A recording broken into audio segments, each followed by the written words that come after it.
Hello, non-feminist men and women of the world. Today is Monday, the 31st of August, 2015. Welcome to episode number 61 of the Vanguard Report. This is where we make feminism do the walk of shame, the perp walk. Feminism has at least one big thing to be ashamed of: the fact that it is the aggressor. I mean, we, the non-feminist sector, we were here first. Did you catch that? We were here first. We, the rest of the human race, the part which abstains from feminism, yeah, us, we were here first, and we've always been here. And then these upstarts, they popped in uninvited and started taking over. In other words, they started this war, not us. So I say again, feminism is the aggressor, the primary aggressor, the predominant aggressor. In other words, the one who gets arrested first by default. Yes, we follow a primary aggressor policy with feminism. When in doubt, arrest feminism. After all, the aggressor sets the terms of engagement in any conflict. What the aggressor dishes out, the aggressor grants moral license for the aggressee to dish right back again. And feminism, the primary hegemonic cultural aggressor, has set the terms of engagement and has licensed us, the non-feminist, non-aggressor, to engage feminism on those very same terms. Called giving them a taste of their own. This is how we level the playing field. This is how we create equality between feminist and non-feminist. All right, I am Fiedelbogen. I am your host for episode number 61 of the Vanguard Report. My fellow host, Nick Redding, again, will not be with us for this episode. He's back in town, but he's apparently having technical difficulties with his microphone. He's not able to get on air, so I'm going to be flying solo again. Well, c'est la vie. Anyway, mensrightsedmonton.com, that's the name of Nick's website up there in Edmonton. And I want you all to go there and visit Nick's website at mensrightsedmonton.com and check out what they got going on up there. And when you get there, look around, you'll find the contact information, email address anyway. And Nick says, don't be bashful. Get a hold of him if you're in Edmonton or plan to be going through Edmonton, or you know somebody who lives in Edmonton or might be going through Edmonton. Well, they are welcome to come and hang out with Nick and talk about the resistance, the counter-feminist insurgency. Nick's your man if you want to talk about stuff like that in Edmonton, Alberta, Canada. That's Nick Redding, true son of the Alberta Prairie. Well, just to share a few opening thoughts here. This is all about how we frame the conversation. Okay? What conversation, what cultural conversation, I mean, are we really having with the feminists and amongst ourselves and with the world in general. What is the dialogue here? How is it organized conceptually? Well, we like to frame the whole big grand meta-narrative, if you will, along the lines of feminist versus non-feminist. Now, we think that makes a lot of sense. We think it makes things simple, uncluttered, uncomplicated, and it allows us to really zone in on the things that matter, the things that we aim to accomplish. Not only that, but it puts the feminists in a weaker position. In fact, it puts them in the position where they morally ought to be, because we think they are in a morally weaker position than we are. We think we have the moral high ground. And our project is to gradually reveal why that is the case through successive layers of explanation. So, how do you establish this new conversational framework? Well, it all begins with you. You are the boss. You're in charge of your own life, and you're in charge of your own little corner of the resistance.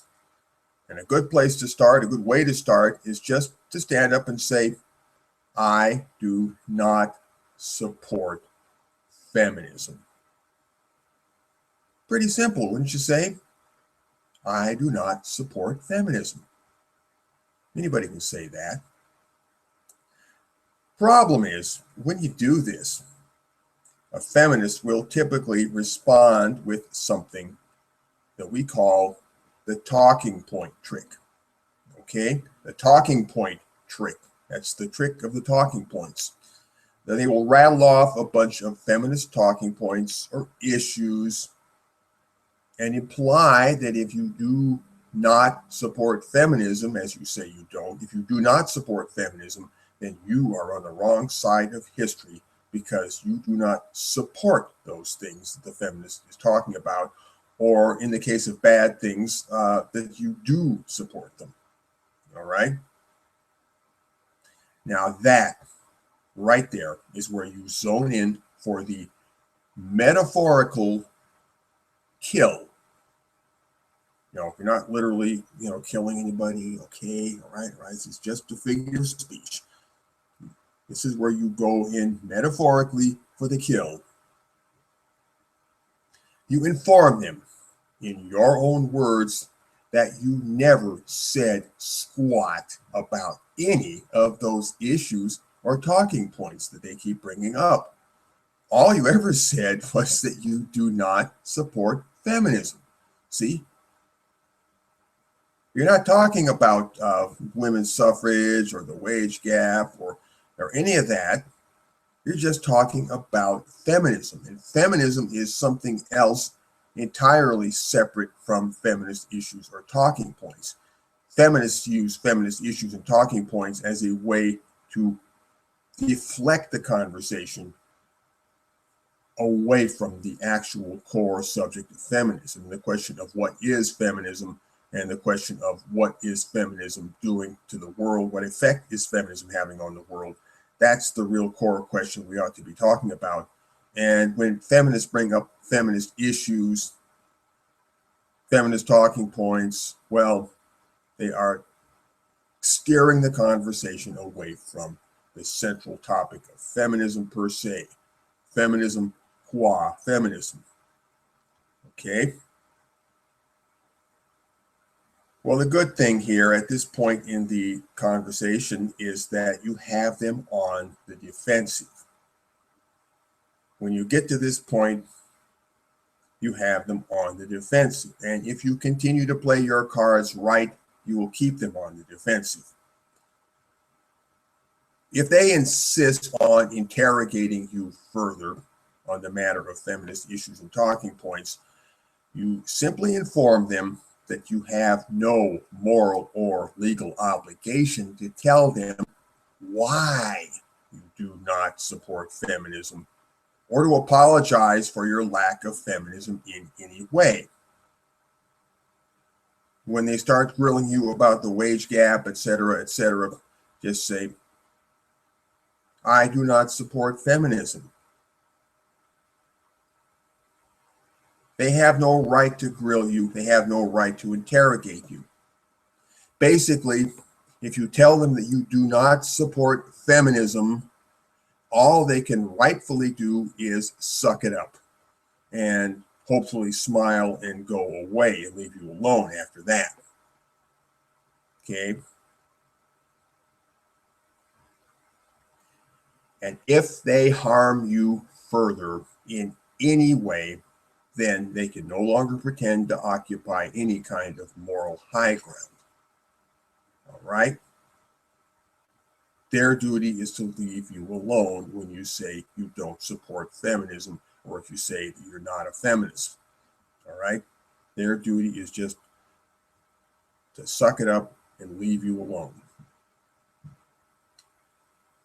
And if they try to represent you or your position to other people in any kind of a compromising light, then they are potentially guilty of libel, or slander. So that's it. You say, I do not support feminism. Their job is to say, okay, and leave you alone. And if they go away and try to slander you because you said you did not support feminism, then they have slandered you, and they're the ones that are in trouble, not you. That makes life simple now, doesn't it? All right. So let's move along. Get down to the cue list here. Look at cue number 1 on your cue list. This is a little Twitter tweet that I made, I believe it was yesterday. That's on Fetal Bogan's Twitter account. And you can go there, click on that, look at that at your leisure. This is interesting. The people in Australia, one of the groups in Australia who's been putting up posters on the street in Sydney, recently got what looks like a death threat. They got their poster defaced. Somebody with a marker pen went in and wrote some stuff over the top of their poster, and they ripped at the poster a little bit to try to get some of it off and left some strips of paper, out of the poster. But the interesting thing is that they wrote a death threat on the poster. Or, well, you can be the judge whether it's a death threat or not, but it says briefly, kill MRAs, written in ink over the top of this poster. And this word came through from Men's Rights Australia. And it says kill MRAs, and immediately below the kill MRAs, there is a graphic symbol there. Looks like the A for anarchy symbol, combined with the little cross T hanging down from the bottom of the circle, which makes it the symbol for female. And then it's got a couple of other little antennae sticking up from the top of the circle. I can't quite make out what they are, but I'm going to read this as being some kind of a anarcho-feminist symbol. And boy, those anarchists, I mean, they are totally anarchical. They're all over the place. So this is one branch of anarchy, anarcho-feminism. And then the statement, kill MRAs. That's not a nice thing to say, kill somebody. Killing somebody or expressing a desire to kill somebody or issuing a suggestion to kill somebody. That's kind of not nice. It's not really funny. I don't know if the people who wrote this are serious about killing anybody or not. Chances are they're not. Chances are this is just drama. This is just hyperbole.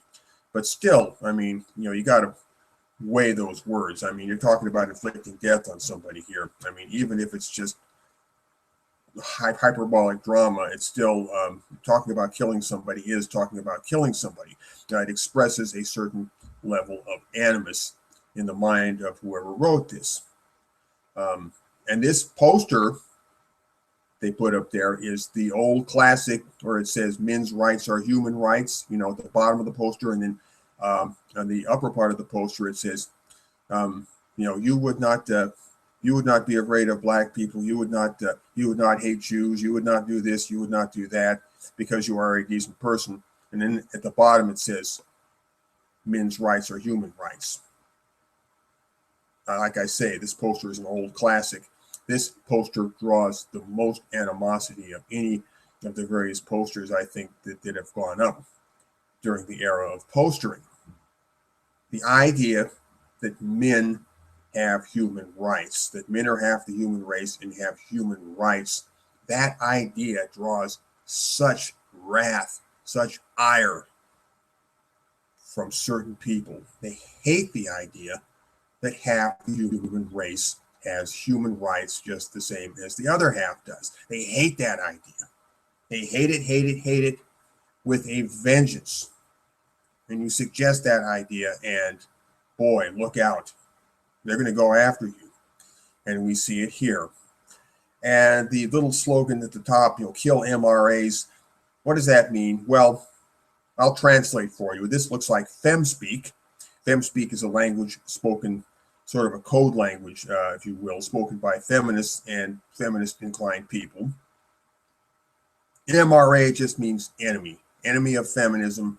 It means anybody who speaks critically of feminism. In their book, that's what MRA means. In the FemSpeak dictionary, you translate MRA into English. MRA just means enemy of feminism, one who speaks critically of feminism. And if you're quiet and don't say anything, they won't notice you. Eventually you will have to speak up. You may be a silent non-feminist, but if you're silent, then feminism is going to go right on advancing and pushing their plans forward.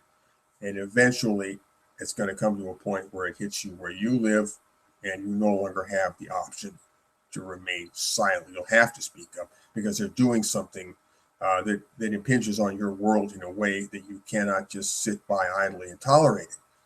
And at that point, you'll go from being a silent non-feminist to being a vocal non-feminist, which is just another way of saying an anti-feminist or one who is opposed to feminism.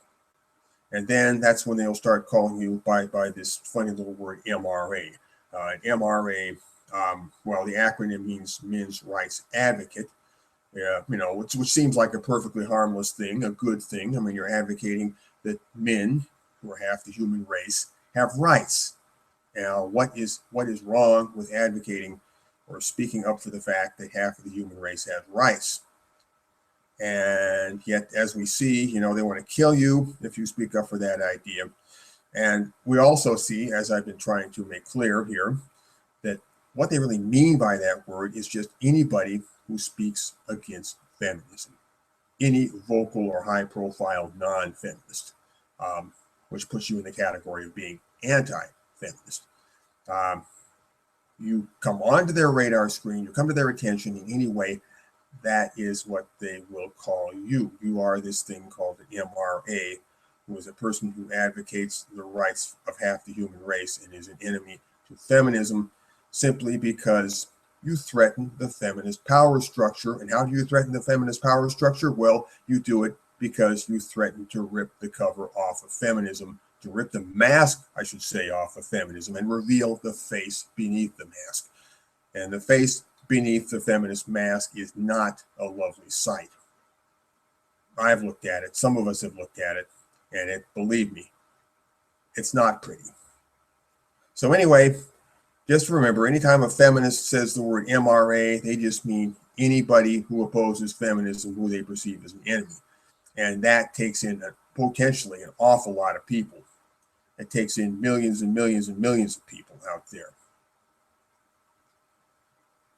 They're starting to run scared because they realize that, the non-feminist breakout is a thing that really threatens to happen, and they got to stop it. And as they grow more and more desperate, they won't think clearly. They will act in haste, and when they think unclearly, when they act in haste, they will make mistakes. They will screw up. They will shoot themselves in the foot. They will stumble and make themselves look worse and worse. So anyway, here's somebody who wants to kill you or wants to dramatically play with the idea of killing you for not being a feminist.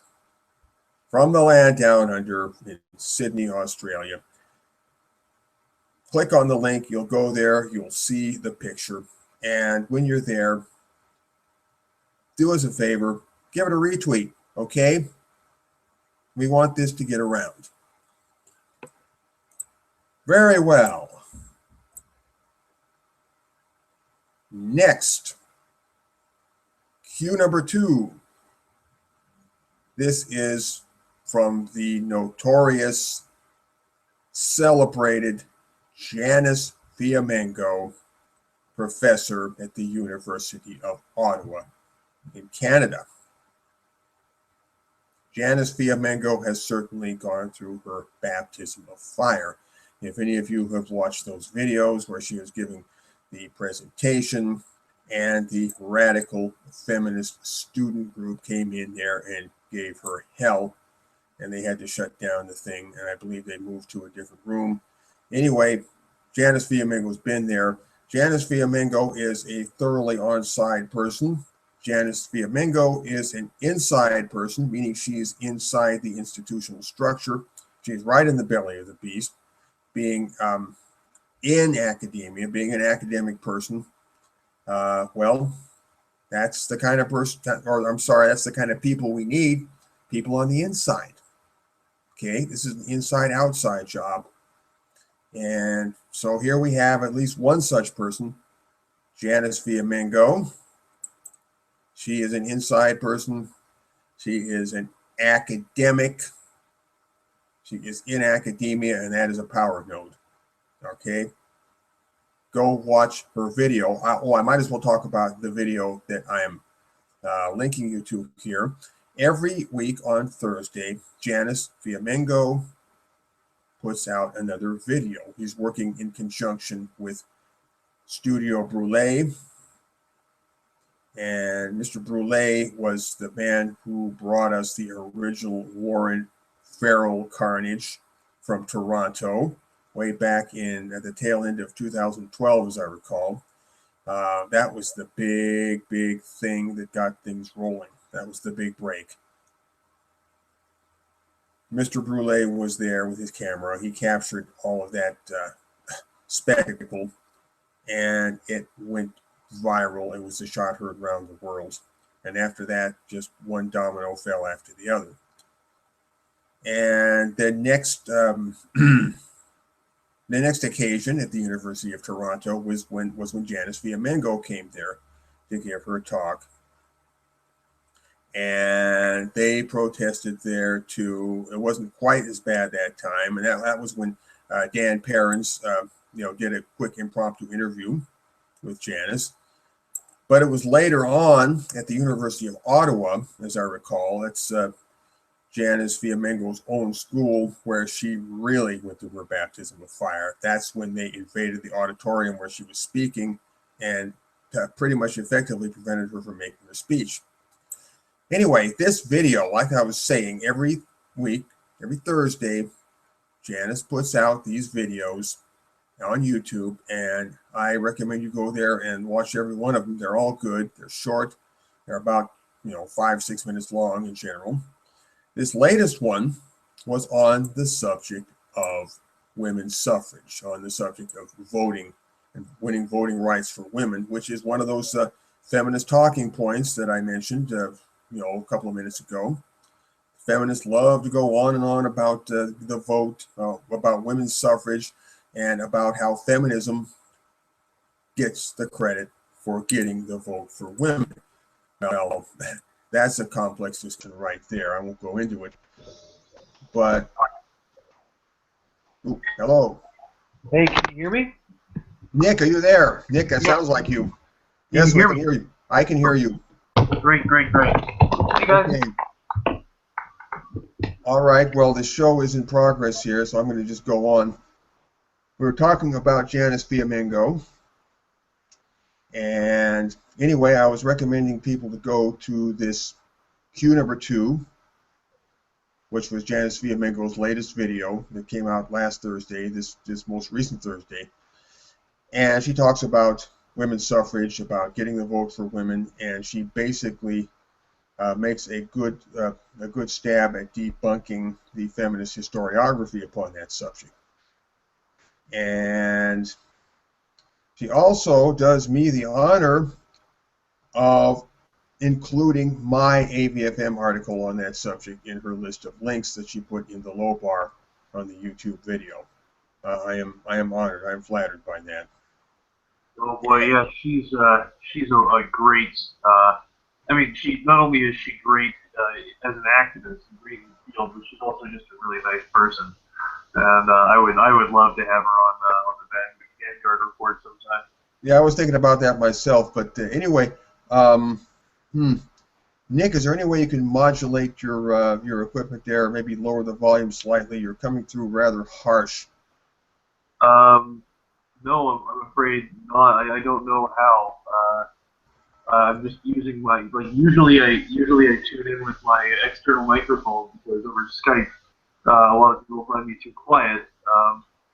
Now I'm using my regular computer mic. I'll try to speak softly. Okay, if you can back off from the mic a little bit, and if you can lower the mic input a little bit, because the volume is okay. The problem is it's very very penetrating, on the eardrums. Okay, well I'll distance myself from the Yeah, computer. if you back off a little bit, that would probably help. Yeah, thanks. Okay. Yeah. All right. So anyway,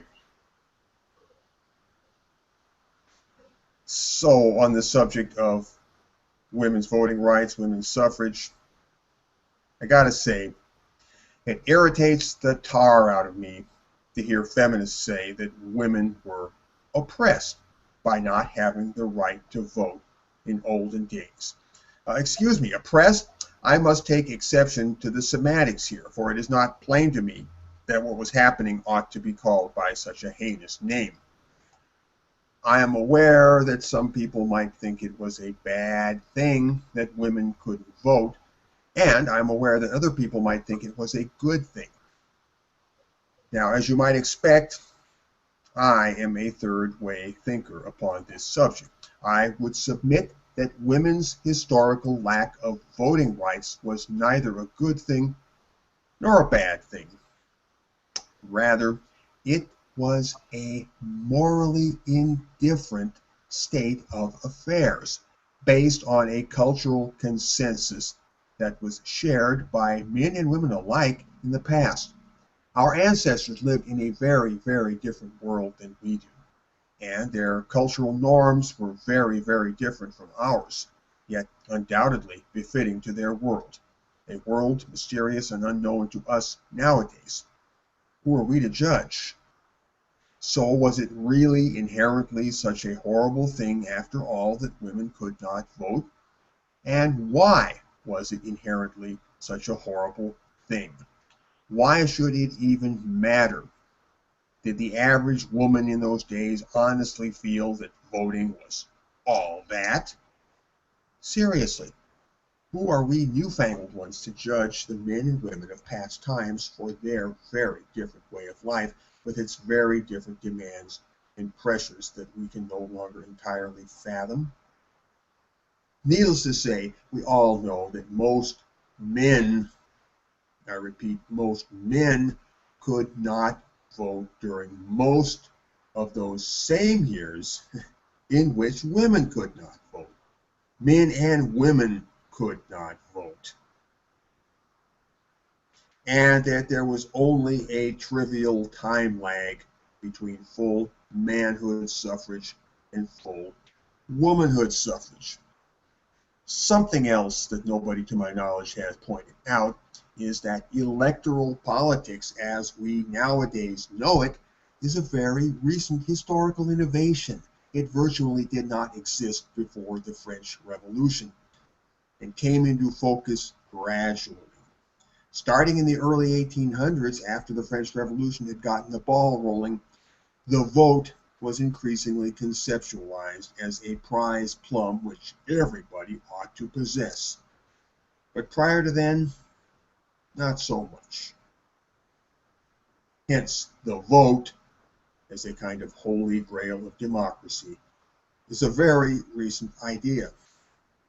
So it is utterly vacuous to say that women were deprived of the vote for centuries, in case anybody wanted to say such a thing. In fact, the time window in which women couldn't vote was historically very brief. And for most of that same stretch, most men were similarly deprived. Yes, the more you whittle this down, the more trivial it looks. As said, was it really such an unspeakable crime that the female population couldn't always go to the polls during that comparatively trifling span of years? Or is that entire concept nothing but feminist historiography, meant to wring pathos out of recent or out of history for present day political purposes by the device of retrojection?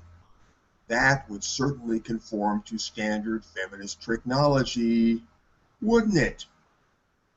Once again, I believe that women's historical lack of voting rights was neither a good thing nor a bad thing, but a morally indifferent thing, which ought to concern us very little at the present day. And I even think I am being generous.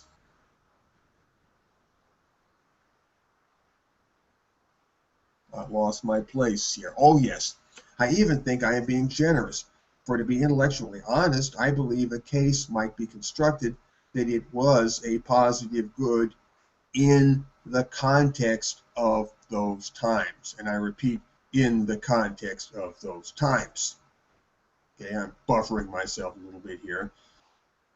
I think a case might be constructed that it was a positive good in the context of those times.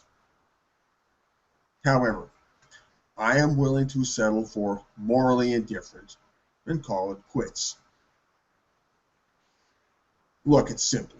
Once upon a time, women didn't have the voting franchise because societal norms found nothing amiss about such an arrangement. Then times changed, norms changed, and women were admitted to the franchise. That's all. And women were never, at any point along that general storyline, oppressed. Only within the feminist narrative were they oppressed. But there are other narratives. Furthermore, women were never at any time deprived of any rights. That's right, they were never deprived of any rights. You see, women's right to vote simply did not exist in the first place, or not during the period when the so-called deprivation occurred. How can you deprive somebody of something they haven't got because it doesn't exist? Okay?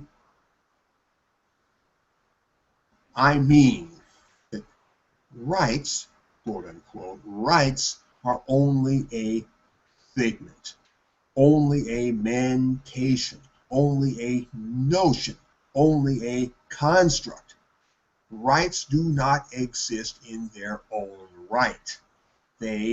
Rights are not some mystical pure essence which hangs in the air all by itself, independently of human thinking. Rights, quote unquote, must be conjured into existence by a strictly human will to power and fixed by law or custom. Through the entirety of human history, people have been inventing new rights in train with new appetites where none existed previously. And I expect they will continue to do so. So in conclusion, I wish that second and third wave feminists would shut the hell up with their dishonest, self-laudatory claptrap about the vote. Women can vote now, so the feminists need to quit tooting on that rusty old horn. It's getting really, really old. It really is. Well, to tie right in with the theme of voting, Nick, you've been away for 2 or 3 weeks. Is there anything you want to say just briefly now that you're back? Well, I'm How am I coming through? You're doing okay. Okay. First of all, I think I'm going to be writing an article about this or something. I was away at a treatment facility for alcohol abuse, for my alcohol abuse. And while I was there, I got a firsthand, I got to witness firsthand the type of institutionalized um, social justice and feminism that made our friend Paul Elam so frustrated with the addictions Yeah, treatment. things that Paul encountered in his own professional life. Yeah, yeah, and actually, I just had a conversation with him today about my experiences, and he told me that that basically what I reported to him lined up, it rang quite true with his own experiences in that industry. Uh, um, Namely that, in my opinion, many of the practitioners, many of the people in that field are they're perfectly willing to um, treat their positions, to use their positions to further their political and in some cases spiritual agendas. To take advantage of a captive audience, if you will. Exactly. And not just a captive audience, but people who are, um, a lot of people who are trying to get away from very troubled lifestyles, often criminal lifestyles, and they finally come to terms with the fact that they don't know everything, they don't have all the answers, and so they're very impressionable. They're very willing to listen and be told what to do. And they find themselves, pardon me, they find themselves facing what amounts to a form of cult induction. Uh, well, Something along that line? I don't know about cult induction, but definitely indoctrination. Well, Um, it's on the same spectrum, yes. while I was in there, a few because we would have these workshops, and a couple times during the workshops, we had our instructors tell us that the only reason for the difference between men and women's behavior is purely socialized. And where have we heard that before? Well, that's a standard feminist a pillar of thought, at least among some feminists. Yeah. Although we did have another instructor tell us that in a workshop on communication, tell us that the that women actually have more of a certain kind of neurotransmitter, which accounts for a biological reason um, that men and women have different communication styles. Speaking in generality, anyway, Okay. there are some men who are prone to communicate along lines of intuition and innuendo, and there are some women who are very explicit Linear. and direct. You know, but I think that overall, I think that I would say that overall the communication style is that men typically prefer a very overt and explicit style of communication, and women tend to they like to communicate. More roundaboutly. Roundaboutly, using emotions and things like that. And then there's nothing wrong with that. But it could be abused as much as anything can be abused. Yeah, yeah, and then and so can very explicit language. I mean, lawyers can Yes. tell you all about the trickery of explicit language. In the hands of a bully, anything at all could be a weapon. Yeah, yeah. Um, but in any case, I actually asked that instructor for if I could look at the data behind her assertion that women had more of a certain neuroprocessor, neurotransmitter rather, which accounted for differences in communication styles, and that information was actually withheld from me. And I had a conversation with the person who withheld it from me, and uh, I was the one who offered that, I'm a shit disturber, and when this person asked me why I thought that the information was being withheld from me, I said, well, you know that I'm a shit disturber, and you could probably foresee me using that information to undermine the various counselors here who are telling people that men and women are different only because of socialization. Nick, can I interrupt for a second? I have a question here. When this information about the neurotransmitters, this was being presented by the instructors in the program. Is that correct? This was presented by one instructor. Okay. And she was in the minority. Okay, well, she was in the minority. The thing, and now this one instructor, okay, it was a she, and that is significant.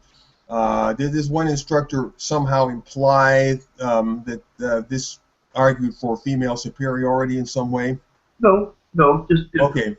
Okay, just different. Good. Okay, well, I just wanted to clear that up because sometimes, the basic kind of bedrock default feminist position historically has been that constructivism, meaning that men and women are virtually the same, but they're culturally trained to be different. But then there is another school of feminism which will come in and say that no, there are biological differences, and they will invoke this. They will invoke this whenever they think they can do so in a way that will put women at an advantage to men, to prove or to argue that women are superior in some way. So what they're really driving at is to increase the power of women, either by equalizing it to that of men or by surpassing. But it's always just increased female power one way or the other. I just wanted to add that, but go ahead. Yes, and all too often, I mean, you say that there are two different schools, but all too often you'll have feminists who, out of the one side of their mouth, will say that there are no biological differences between there are no biologically based differences for reasons for different behavior, and then out of the other side of their mouth, they'll say that women are just naturally less violent. And things like that. They are replete with those intellectual double standards. Everybody make a note of that. Yeah. Feminists talk out of both sides of their mouths continually. Yeah. Gender and sexual orientation are nothing but constructs, but trans people and gay people are just born that way. And women are superior. If science finds out that women are superior in some way, then they're glad to jump on that bandwagon.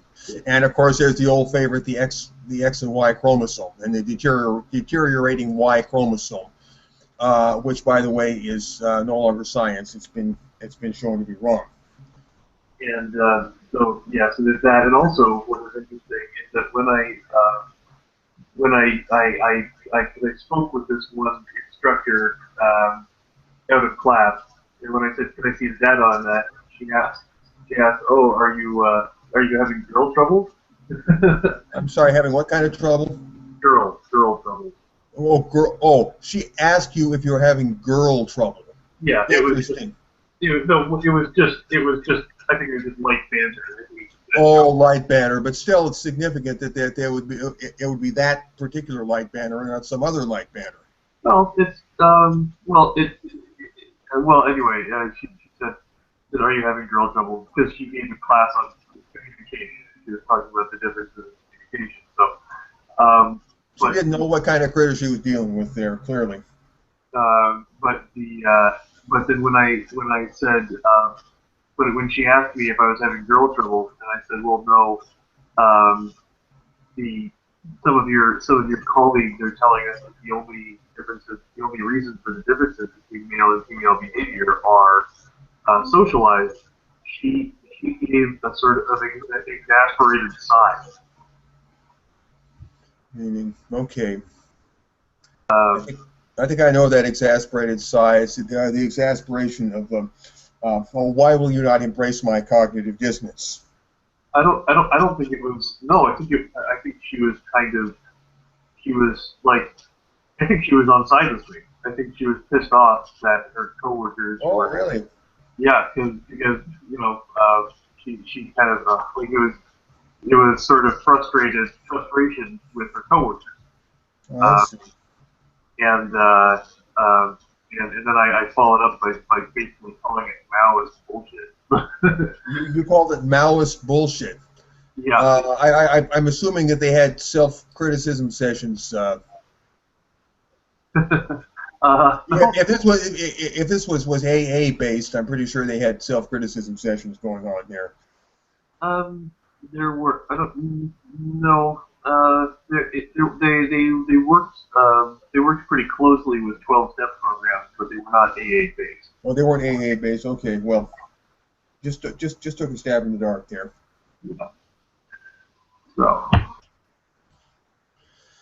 sorry, but that was my little that's part of my adventure. So But you're bringing us up to date then, well, and you think sorry, you, just I'm one. sorry. That's Uh, fine. oh, One, one last thing. one last thing. Okay, The you know the my problem is not that certain people in these fields believe these things. It's not even that certain people uh, um, tell the classes these things about men and women only having differences being socialized. My problem is that they have an environment where you're not allowed to challenge what they're saying. okay. Sounds a lot like some of the Duluth programs where you're really not allowed to challenge what they're saying, including your own guilt or innocence. Yeah, yeah, that is absolutely unreal. Except the Duluth thing is probably 10 times more sinister than anything you went through here. Yeah, yeah. Well, yeah. And on that note, I would take this opportunity to encourage people to go MGTOW. But yeah, that's I'm done for now. I'll interject if I have something to say. Oh, well, if you say go MGTOW now, the word MGTOW is like nitroglycerin. You don't want to shake it too strongly. No, MGTOW just means go your own way. It means as a man in today's society, you can't assume that this society supports you, and you got to look out for number one. That, by my take, is all that MGTOW means. And let me adjust something here. Okay, looking good. I got my microphone on. I'm having issues with external noise in the outside world. Maybe you can hear it in the background. I have no control over that. Okay, seems to be going away for now. Anyway, thank you, Nick. Thank you for bringing us up to date with what's going on with you. And you've been away for a while, so it's good to hear your voice again. So, let's move right along to Q number 3 on the Q list. This is an old article, well, 2 or 3 years old, from A Voice for Men. And I'm going to read that to you. This is in line with women's suffrage, with voting rights for women, which is what we've been talking about. So it's all part of the same arc here in this episode. This article is from, it's not so old after all. It's from December 16, 2014. This is an article that I somehow managed to miss when it first came out on ABFM. I'm seeing it now for the first time, and I'm wondering how I could have missed it. It's really good. And this will supplement, as I say, some of the things that we've touched upon earlier in this episode. The title is Myth versus Reality, Universal Suffrage in the UK. December 16th, 2014. This is written by William Collins. The popular belief is that the suffragettes won the vote for women, and before that, men already had the vote. both these beliefs are false. And then after that opening short paragraph, there is a big graph that you can look at if you go to read the article. And the article continues, what follows is a story that almost no one knows about the true history of universal suffrage in the UK. I have pieced it together partly by reading the parliamentary records from 1970. These records are known as Hansard. The true history of universal suffrage in the UK is the history of the working class struggle, not a gendered issue at all. The property-based right to vote goes back at least to King Henry VI in 1432, when it was established that only people owning property worth 40 shillings or more could vote. Since this sum remained unchanged over centuries, the natural effect of inflation was to increase the size of the electorate. But even by the 18th century, the electorate was still only about 1% or 2% of the population, though virtually all men. Okay, so in the 18th century, let's just dwell on this for a minute. In the 18th century, I think pretty much all of it, only 1 or 2% of the population could vote, the total population. During the Victorian era, and that is significant because, you know, electoral politics didn't exist prior to about 200 years ago. Electoral politics as we know it now is a very, very recent historical innovation. During the Victorian era, there were 3 Reform Acts that together increased the proportion of men eligible to vote to about 50%. These 3 Reform Acts made 50% of men eligible to vote. So this was basically during the 1800s. So you can assume that by the end of the 19th century, that is the 1800s, still only about half of men could vote in England. As an illustration of the unreliable partisan commentary you will find on websites on the issue of the franchise, consider this quote from Ref 1. Political changes were very slow in coming from 1750 to 1900. Those that did come in 1832 and 1867 were seen as not changing a great deal, especially as neither gave women the right to vote. This fatuous remark dismisses the Reform Acts as unimportant on the grounds that they did not give the vote to women. But these acts increased the male franchise from almost nothing to half the adult male population. Hardly an insignificant matter. And hardly insignificant even if your whole focus is on women, because without men pioneering a broader franchise, the ground would not have been prepared for women to do so later. It is a fine illustration of how a gynocentric mindset fails to appreciate that the fates of men and women are interwoven. They certainly are. The fates of men and women are interwoven. That's something that the feminists don't seem to realize. They think they can act on behalf of women as if the fates of men and women were not interwoven. Anyway, the article continues. The years immediately before the First World War were the most active period for the suffragists campaigning for the vote for women. But throughout World War I, only about half of men aged 21 and over had the vote. Most of the men killed or maimed in that war did not have the vote. Let me read that again. Most of the men killed or maimed in that war, World War I, did not have the vote. By the way, the video by Janice Fiamengo that I linked you to earlier, go in there and you'll see some very, very horrible trigger warning material, photographs of dead soldiers in the World War I trenches. Just thought I'd point that out. The popular version of the story of how women got the vote is summarized in Ref 2. The standard version of the story of the fight for female suffrage sees it as a straight contest between the suffragettes and a chauvinistic male establishment, headed, not to say embodied, by the Prime Minister, Asquith, and encompassing blinkered politicians, burly policemen, and brutal prison warders.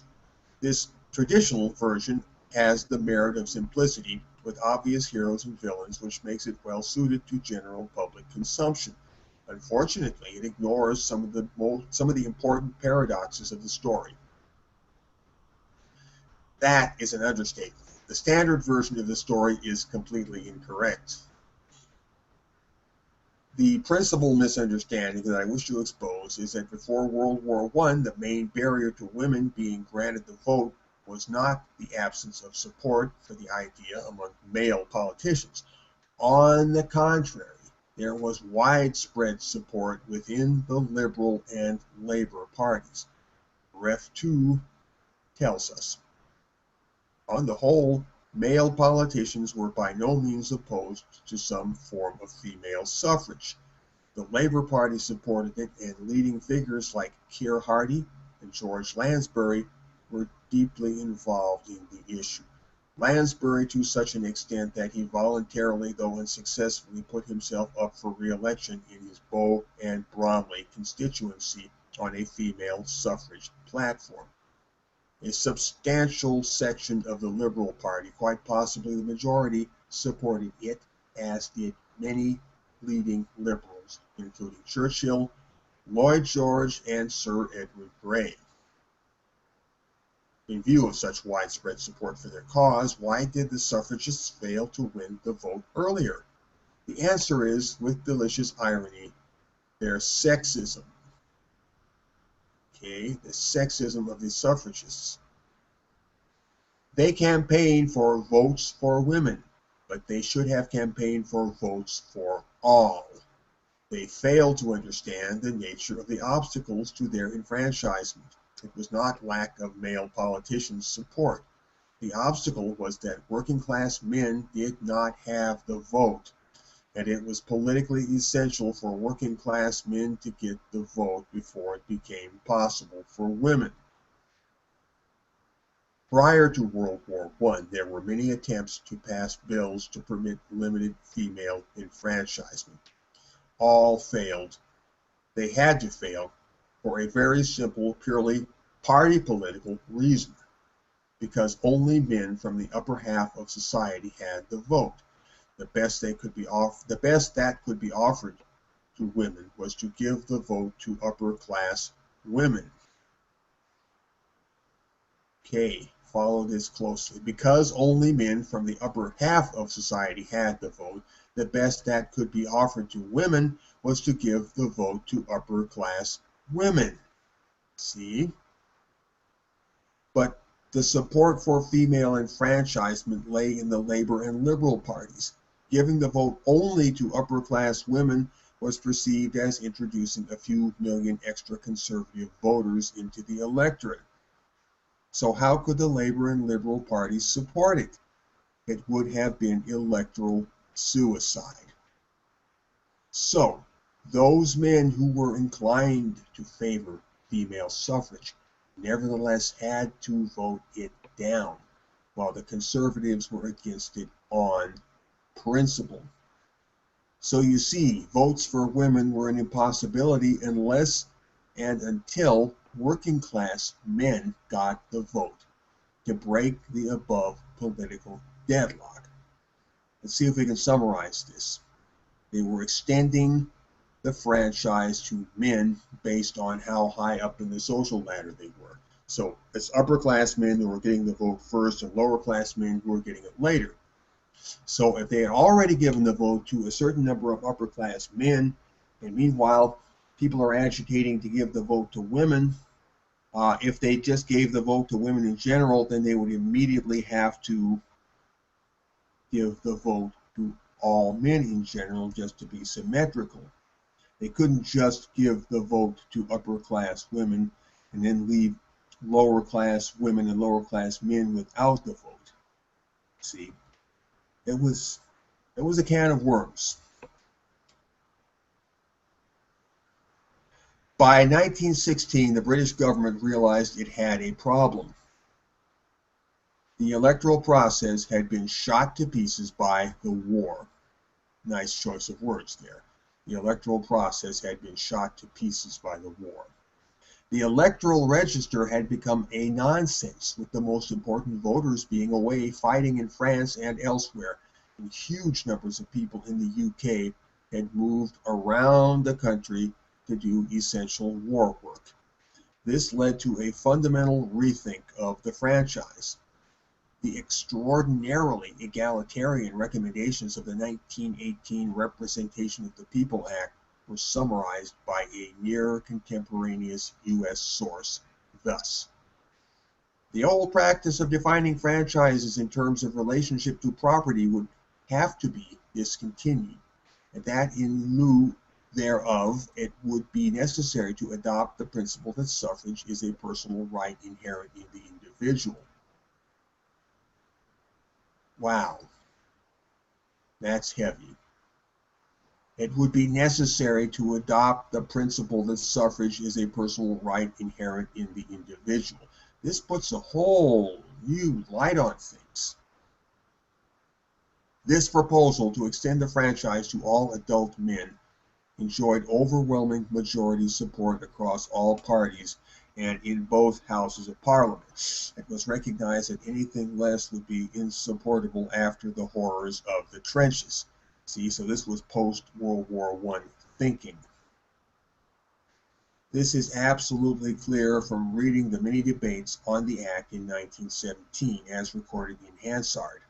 The Home Secretary, George Cave, conservative, introduced the Act as follows: war by all classes of our countrymen has brought us nearer together, has opened men's eyes, and removed misunderstandings on all sides. It has made it, I think, impossible that ever again, at all events in the lifetime of the present generation, there should be a revival of the old class feeling, which was responsible for so much, and among other things, for the exclusion for a period of so many of our population from the class of electors. I think I need say no more to justify this extension of the franchise. So, they're about to give the vote to all men. Right here at the end of World War I. So there we have it. The principal purpose for the 1918 Act was the need to dissolve the previous class-based franchise, and the specific motivation was the recognition that, quote, if they are fit to fight, they are fit to vote. An actual quote from Hansard. The primary motivation was men. Women got the vote as a virtually automatic collateral consequence of working class men finally getting the vote. World War I broke the previous political deadlock. If the new mood to recognize the rights of working class men was the result of the slaughter going on in the trenches, and it was, then this perspective suggests that the vote for women was bought with men's lives. The vote for women was bought with men's lives. This reality will not be popular in some quarters. It stands in stark and hideous contrast with feminist orthodoxy. That women got the vote owes more to the Kaiser than to the Pankhursts. The graph that heads this article tells a true story. With a suitable historical perspective, the bulk of men and women achieved the vote at much the same time. On an historical time scale, the enfranchisement of men hardly preceded that of women significantly. During World War I, most suffragettes suspended their campaigning activities, well, except for the white feather campaign, anyway. Many, including Emmeline and Christabel Pankhurst, took to speaking at recruiting drives for the war. That's right, these early feminists were out there beating the drum for war. The potential recruits would be largely from the working classes and hence would not have the vote. What staggering hypocrisy. The Pankhursts were insistent on their own right to have the vote while remaining safely at home. But at the same time, they were happy to send to their deaths men and boys whose right to vote they did not recognize as significant. This must surely rank as one of the most flagrant pieces of amoral political hypocrisy of all time. The true history of women's suffrage is the working class struggle. The correct perspective is gender neutral. The historical big picture is that the enfranchisement of men and women was a single process. The suffragette movement did not bring about the enfranchisement of women. The suffragists failed to realize that their enfranchisement was a political impossibility unless working class men were also enfranchised.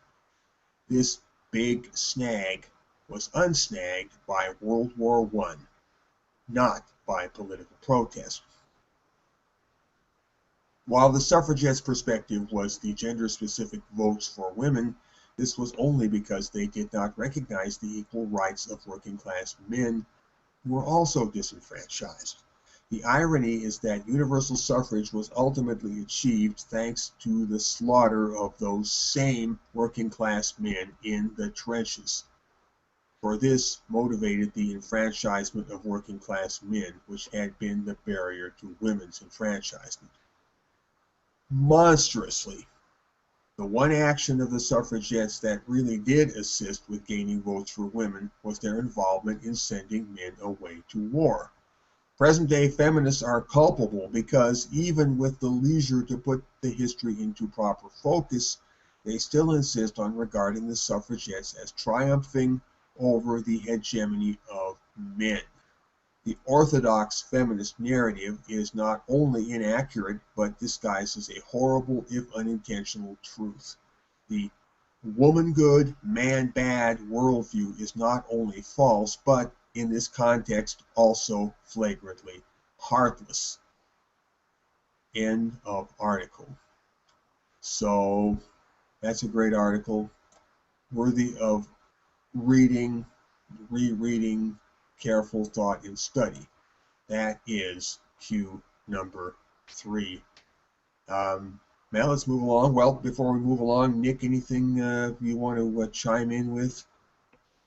Yeah, the thing about democracy and universal suffrage and the electoral process itself. Um, I, I think I think that um, I think that our government here, in Canada and the U.S.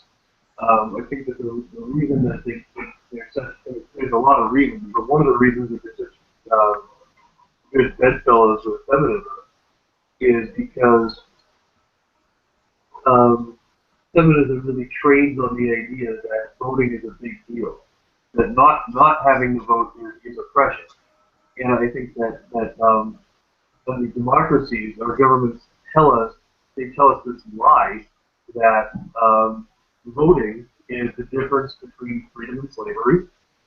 Voting is of um, of human dignity. Self-determination, would you say? Yeah, yeah, and this is like where even staunch right wingers like Joe will say, yeah, the feminists got that right. That we should thank the feminists for extending the vote to women because everybody having the vote is a big deal. I wouldn't thank the feminists for anything, but that's a conversation for another time. Yeah, and I may be misinterpreting a quote from Whittle as well. But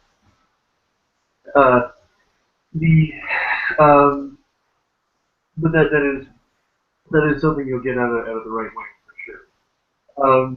And I disagree with that on many levels. First of all, here in Canada, people in jail, people convicted of murder serving time can still vote. That has been that's been the case for I think over 10 years now. There was a guy in jail convicted of murder, Rick Sauvé, who while in jail took a challenge to challenge the restrictions on people serving time not being allowed to vote. So people in jail who are by definition not free can still vote. So that right there disproves the notion that voting makes you free. Yeah. as far as like being the benchmark for human dignity and the most meaningful method of asserting yourself politically, that like I disagree with that. I've never voted, and I think that that my activism has changed has changed the way things run, or at least the way people think, or has contributed to a change in the way people think more than casting a vote ever could. So I mean, as an activist, I have friends who strongly believe in universal suffrage. They believe in voting. They believe in all that, and I don't think that they're dumb or anything like that, but I do disagree with them on this point.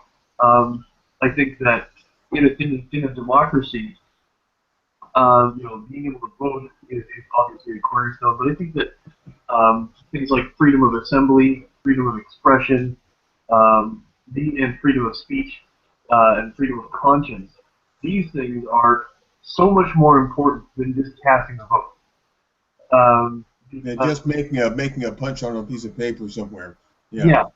I mean, like you look at Russia, and they went from monarchy to communism, and that didn't happen. Nobody voted for that regime change. Okay, but it still happened because everybody had a say in. Everybody does and always has had some kind of power over the world around them. And to say that the only way you have any power is punching beside a name somewhere is telling people that the only power they have is the power that the state gives you. Look at Macbeth. Lady Macbeth had zero official institutionalized power, and she was running the whole fucking show. Like, I know it was fiction, but that sort of thing happens in reality all the time. Look at Sargon of Akkad or Karen Strawn. These people, they are shaping things by being well-received mouthpieces on YouTube. Not everybody. Nick, let's include ourselves on that list of people. Nick and Field, okay. Okay, but you and I, our message gets out to. It's not as widely consumed, but I think what happens is our message gets out to people who are. It gets out to people within a certain circle, and then from that circle it spills over into a larger circle. Yeah. And a larger circle, so on. But with people like Sargon and Karen, it's very accessible, right? And so that's what makes one single person, like one of them, they have a power when it comes to articulation that not many people do. So in that case, not all men are equal. Some people are vastly superior than others in respect to shaping their community, shaping their world. And voting or not voting has zip all to do with the power of people like Karen and Sargon. Yeah. I mean, even if the vote was taken away tomorrow, but people still had freedom of speech and things like that, then Karen and Sargon would keep kicking ass. And so would you and I. Excuse me, have you ever heard the expression to vote with your feet? Yeah, voting with your feet, voting with your dollar. Voting with your will, voting with every action in your life, voting with every word that you speak. I mean, there's so many ways of voting besides just punching a little piece of paper somewhere. Yeah, and also the thing is, there's only one openly anti-feminist candidate that you can vote for in North America that I'm aware of, and that's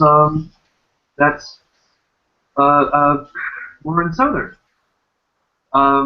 And she almost lost her position because she was openly anti-feminist. And in fact, she did lose it, and it was given back to her after the party realized, the Libertarian Party realized what a colossal blunder it would have been to get rid of their like she is their Well, she is a huge asset to that party. And she is a breath of fresh air to Western politics in general. Um, but she doesn't. She still, even despite all the giant glowing reviews that I've given her, she doesn't have a hope in hell of winning that fucking election.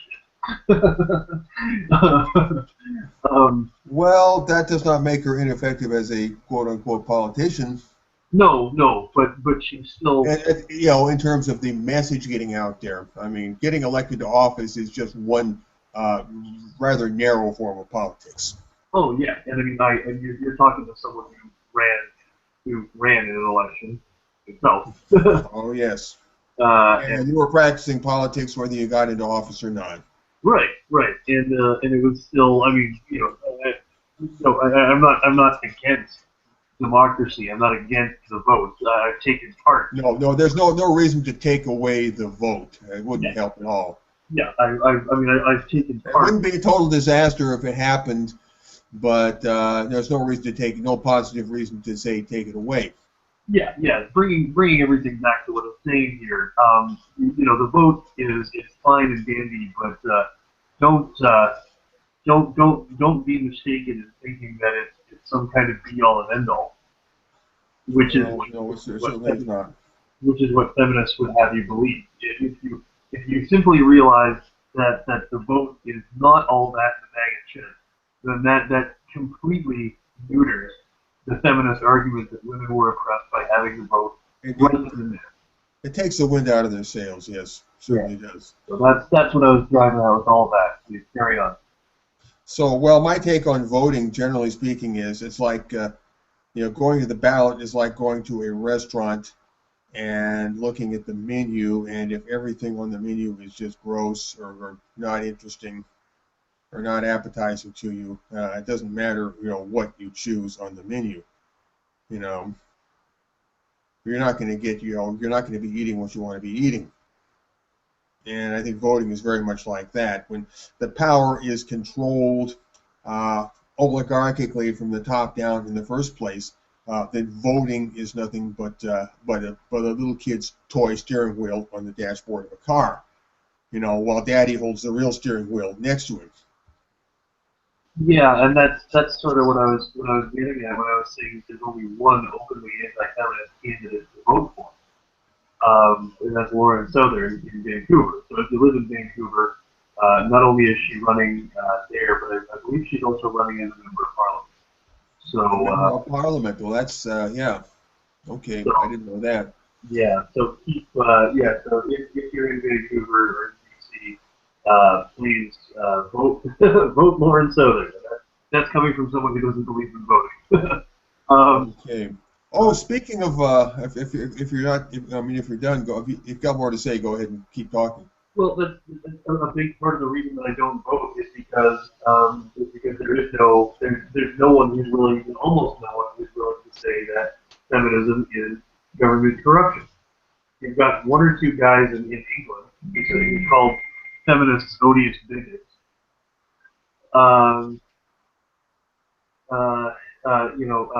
You've got the one guy in Australia, David Cameron, who was not willing to wear a T-shirt, and he was. Hold on, let me interject for a moment. David Cameron's in England, I believe. Oh, sorry, I can't remember. One guy, I confused. One guy said that he didn't want to wear it. This is what a feminist T-shirt. English and Australian politicians are easy to confuse with each other sometimes. I realize. Julia Gillard would do just fine in England, and Harriet Harman would do okay in Australia. Yeah, revolting women. But anyway, when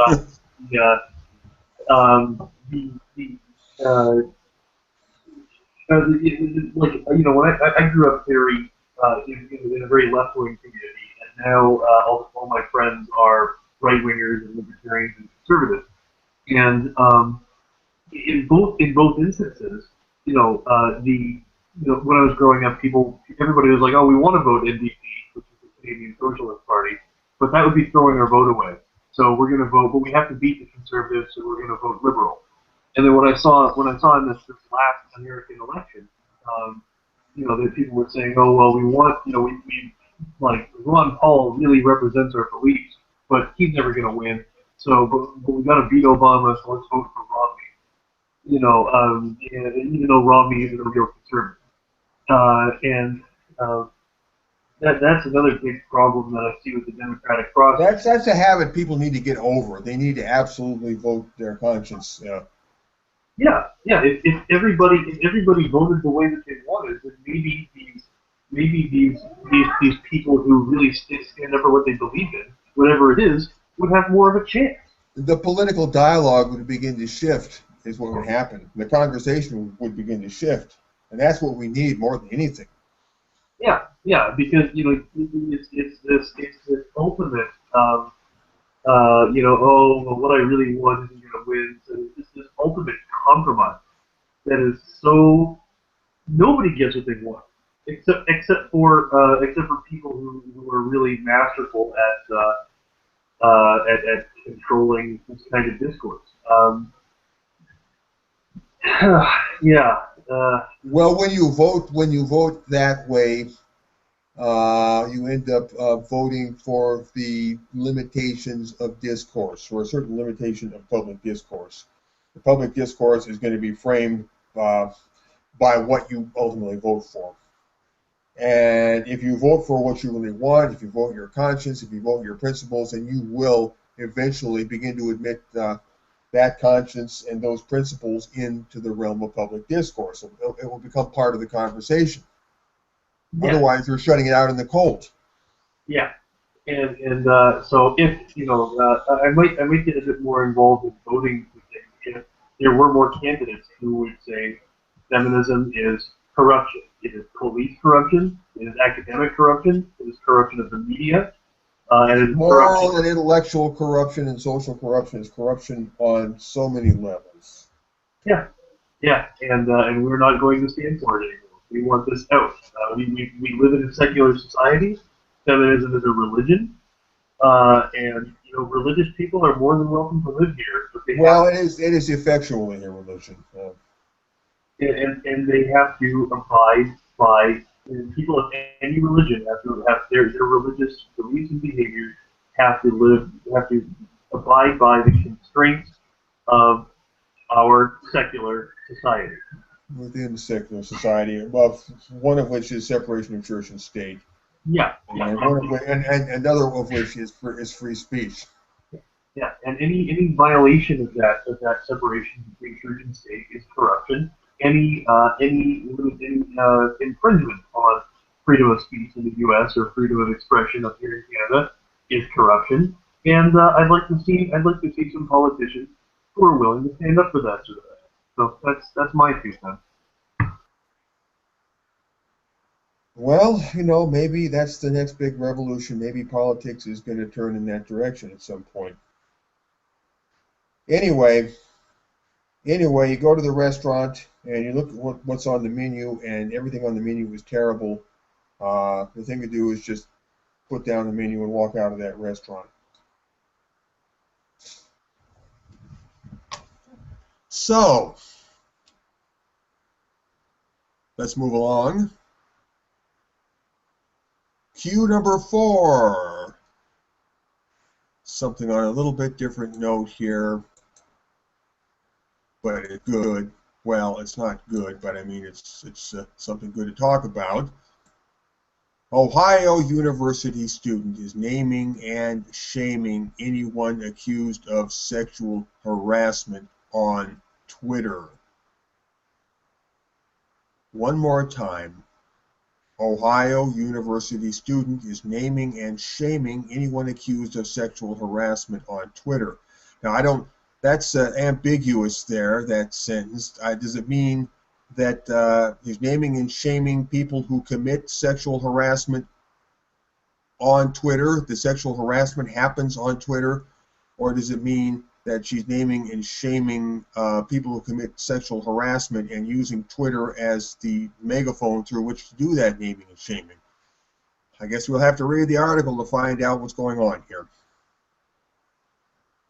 Rachel Baker wants to fight sexual harassment experienced by her fellow students at Ohio University. That's why she's posting the full name of anyone accused of sexual harassment on the Twitter account she runs. At SpeakUpOU, the Post reports. Okay, well, that answers our question then. She's using Twitter as the tool through which to make accusations of sexual harassment against people who committed sexual harassment, allegedly committed sexual harassment, just in the world. Not that they committed the harassment on Twitter. Okay, although I suppose that could fall under the same umbrella. Baker intends to retweet any user who claims they've been victims of harassment on campus in order to showcase how many people are affected. Okay, so this is harassment on campus. That narrows it down a little bit there anyway. While the question of honesty comes into play, Baker has faith in her classmates. Really, I trust the people who would be sending these things because it's an important issue, Baker said. She also has no problem using the accused's full name on her account. As she said, she thinks it's more important that people know that harassment is happening than whether or not it hurts someone's reputation. Now, that's kind of funny. I mean, if you're denouncing someone for harassment that they never committed, then clearly the harassment is not happening. And yet she somehow thinks it is more important to know that this harassment, which is not happening, is happening. That doesn't make sense. Okay, let's go on. Well, let me read this last paragraph one more time. She also has no problem using the accused's full name on her account, as she said she thinks it's more important that people know that harassment is happening than whether or not it hurts anyone's reputation. So right off the block there, she doesn't care about hurting anybody's reputation. That's fine. That's collateral damage. It's a war, and in war you get civilian casualties. And she's fine with that. Considering the fact that we live in a society where a man can be accused of raping a woman, and whether he did it or not can be found not guilty and go on to get a sports scholarship, putting it out there probably won't ruin their life. Okay, so putting it out there, putting out a false accusation is not going to ruin anybody's life. And if it ruins their life, which false accusations regularly do, I guess according to her logic, it's still not going to ruin their life. Go figure. Let's get this straight. Baker is saying that whether he did it or not is not important because accusing a man of rape probably won't ruin their life. Someone might want to introduce her to families advocating for campus equality and stop abusive and violent environments, or anyone else who submitted testimony to a recent Senate hearing on campus sexual assault because they weren't allowed to testify in person for the cameras. Senate hearing on campus sexual assault, and people who wanted to tell the other side of the story, the non-feminist side of the story, weren't allowed to testify in person. Okay, that's the power of feminism right there. She seems to believe that quote-unquote toxic masculinity puts men in a position of privilege, and that women by definition, are oppressed and only leveling the playing field when they make baseless accusations of sexual harassment or assault. So, okay, so if you make a false accusation of a crime against somebody, you are leveling a playing field. I guess making them even with you because you just destroyed their life, but somehow and your life goes on just fine, but their life has been destroyed, and that makes the two of you equal somehow. That puts the two of you on a level playing field somehow. Okay. Baker might want to consider the likelihood that she could be sued for libel unless she clarifies that these are just allegations she's retweeting. Yeah, well, I'm not saying that he sexually assaulted me. I'm not saying that this man sexually assaulted that woman, but I heard that he might have done that. But I'm not saying that he did. I'm just alleging, okay? A plaintiff classified as a private person going after Baker would have to prove that only that she acted with reckless disregard for the truth, a lower standard than if Baker accused, say, a star football player.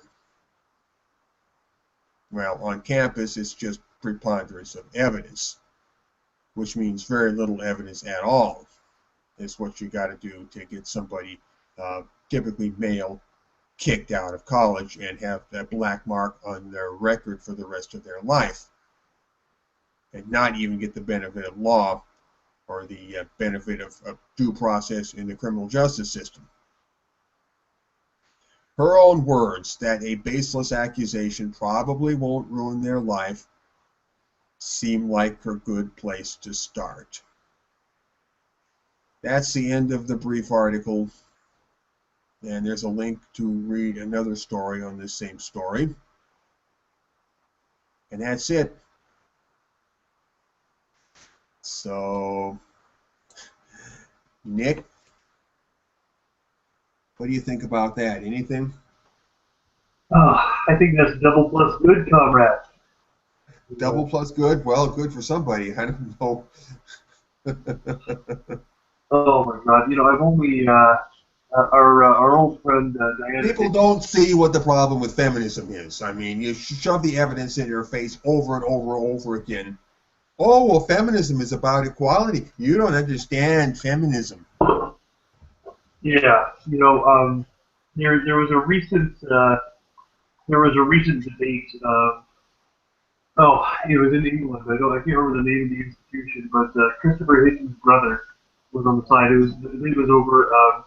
Does freedom of speech mean the freedom to offend? I'm sorry, does freedom of speech equal what?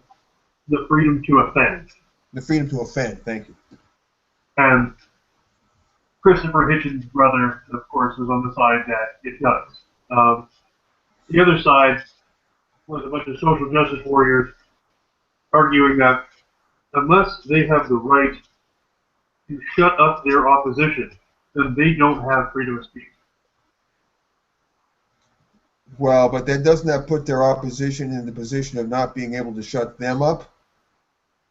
Well, yeah, of course, it always rides on the unproven and undemonstrated assertion that these people just have too much power anyway, have way more power than them as it is.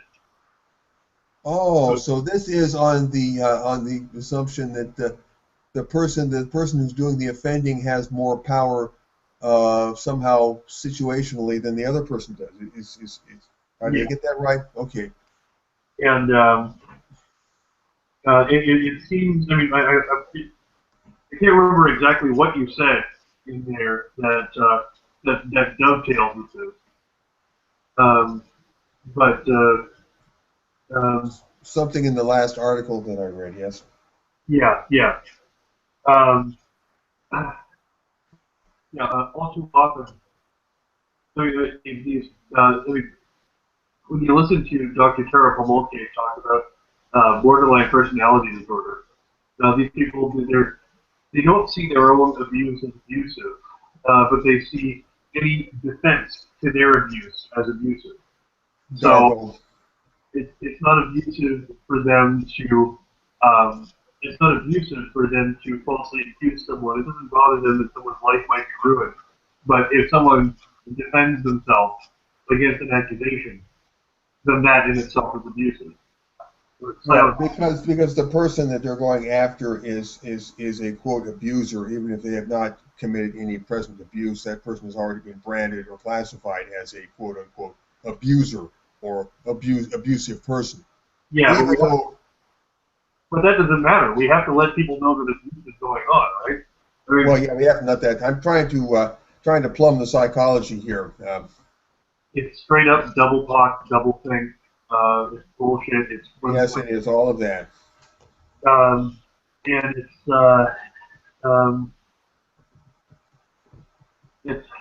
it's very depressing. And what it is people who do not care that they're not reasonable. They do not care.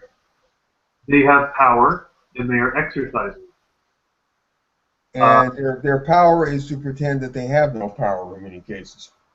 One time, a couple of guys tried to rob me from the street. They ran at me, their arms wide open, and I headbutted one of them. Then they started going, "Hey man, look, we were just going to shake your hand. What's all this fighting about?" Yeah. You told me that story. I remember that. You know, they'll come at you with an open act of aggression, and then they'll try to disarm you because people want to assume that the people around them are working with them. And so when you show these fragile tokens, no matter how at odds it is with the greater context of the fact that they are coming after you, there's still a part of you that wants to believe them, and they bank on that. This reminds me of the old saying that the devil's greatest trick is convincing us he doesn't exist. Well, yeah. It's the same principle. Yeah. Why would you? What motive would women have to lie about these things? Plenty of motives. There's as many motives as there are people.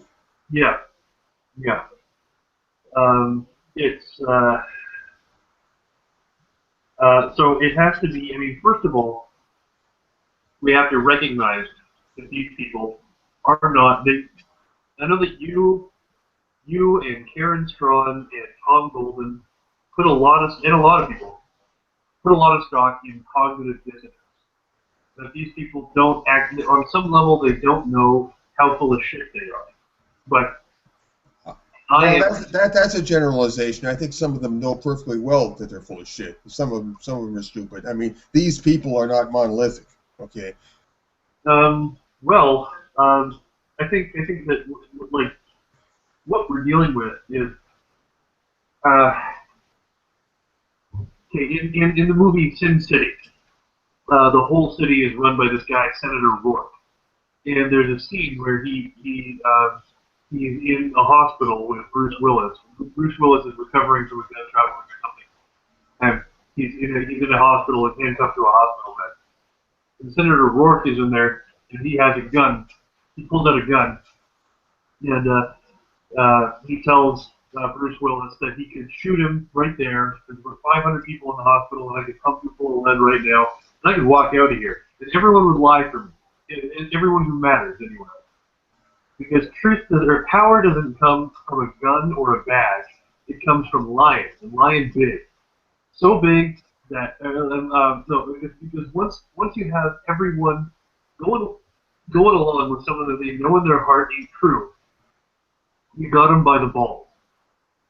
When you have people saying crazy shit like in this debate that I'm describing that happened in England, the social justice side said, we believe in free speech. We believe everyone should be able to speak, which is why they have to shut up for a little while. And I mean, that kind of doublethink, that kind of absolute disregard for anything logical or reasonable, it comes right back to, hey, why are you fighting? We just wanted to shake your hand here in the middle of the night running at you.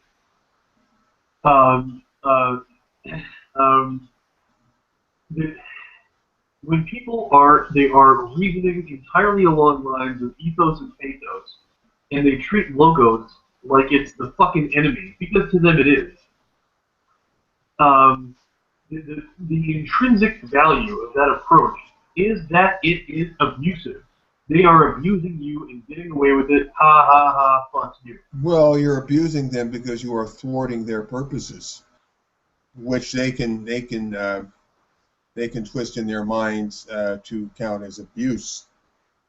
And that's where you and I disagree. I don't think they're fooling themselves. I think they're fooling everyone else.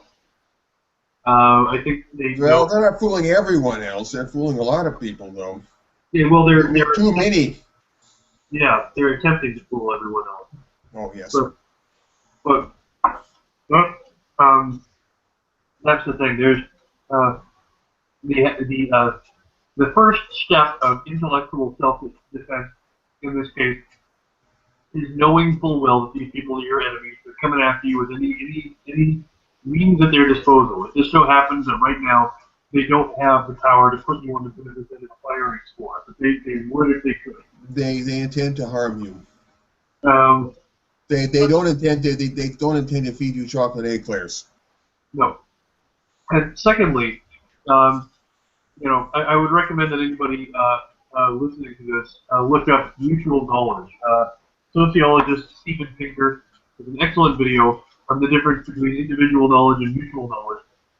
And That's the public square effect that we so often talk about. yes, and when they try to say, "Oh, you don't really understand what feminism is," no, you're not really against feminism. You just don't know what it is. That is another obfuscation, and it's maintaining, like any magic trick, it is maintaining. They're trying to tell you that red is green. Yeah, and so you can thwart that by openly stating your enmity towards feminism. So this isn't just non-feminism, although there's a place for that. This is anti-feminism. You clearly state in front of everyone, if you don't give a rat's ass that you disagree with the central tenets of feminism, you think they're bullshit. And that you know perfectly well what feminism is. Right? This is a fight. This isn't just misunderstanding on my part. This is two sides fighting. It's not just a fight, it's a street fight. Yeah. They no Queensberry rules in this fight. they want to remove the concept of enmity from our minds so that we don't fight back. There ain't no good guys, there ain't no bad guys. It's just you and me, and we just disagree. The devil's greatest trick, convincing us that he doesn't exist. So, yeah, that's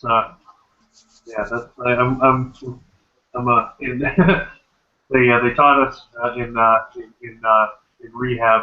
We had group therapy, and we would signal the end of our talking time by saying, "And with that, I am done." And with that, I am done. With that, you are done. Well, I think maybe with that, I'm done too. We're at an hour and 45 minutes. I think we've had a pretty good show here. I think it's time to wrap it up. And everybody, go look at the Q list there. Go and retweet that tweet that I mentioned earlier. Which number was that on the Q list? Let me take a look here. That was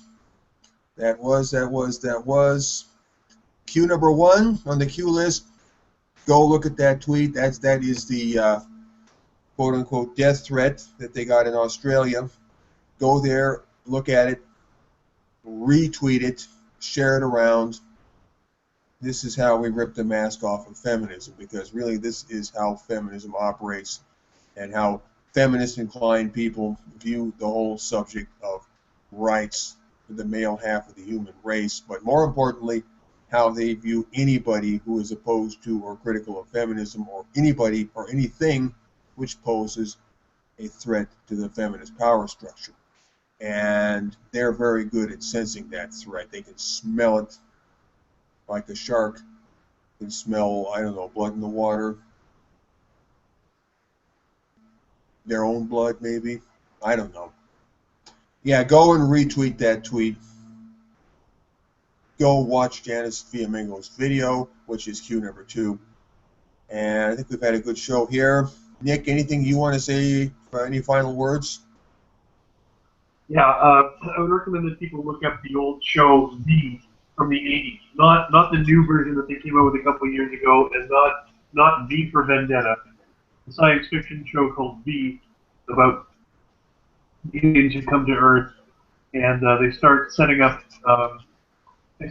shop and dominance through this same guise of friendship, this guise of goodwill. And they have, it's a perfect analog for what we're dealing with now. They go around, riling up anti-intellectual sentiment against scientists, anyone smart enough to see through their bullshit. Acting like Paul Potts, sounds like. Yeah. So with that,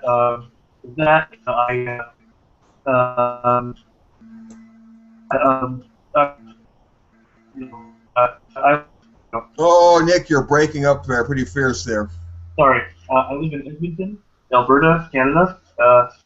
You can check out my YouTube channel, Men's Rights Edmonton. You can go to my website, mensrightsedmonton.com. You can check me out on Twitter at Men's Rights Ed, and I would love to. I'd love to hear. I mean, I'm not the best at answering emails, so if you send me something and I don't respond, keep on trying. I will eventually get back to you. But I do this so that I let other interested parties know that I am here in Edmonton, and I'm willing to be contacted and meet other people who who agree with me or disagree with them. So have a good night, everybody. Nick wants to talk to all of you critical non-feminists out there. Critical non-feminist is a nice sort of a euphemism for anti-feminist. It's just another way we reassert control of the language. So all you critical non-feminists out there who want to talk to Nick in Edmonton, get a hold of him through his website. And with that, let's wrap up episode number 61 of the Vanguard Report. You can contact us at our email, which is down there on the queue list as well. That's vanguardreport@usa.com. Love mail, hate mail, we love it all. We don't hate any of it. vanguardreport@usa.com. And everybody, remember, never forget, we always say this, feminism is what we say it is. Feminism is what we say it is. We've had 50 years of them telling us what feminism is. Now it's our turn to say what feminism is. Oh, it's getting noisy outside now. I think that's a sign we got to go. Everybody, see you next week for episode number 62 of the Vanguard Report. Take care. Be excellent to each other. See you again next week. Bye.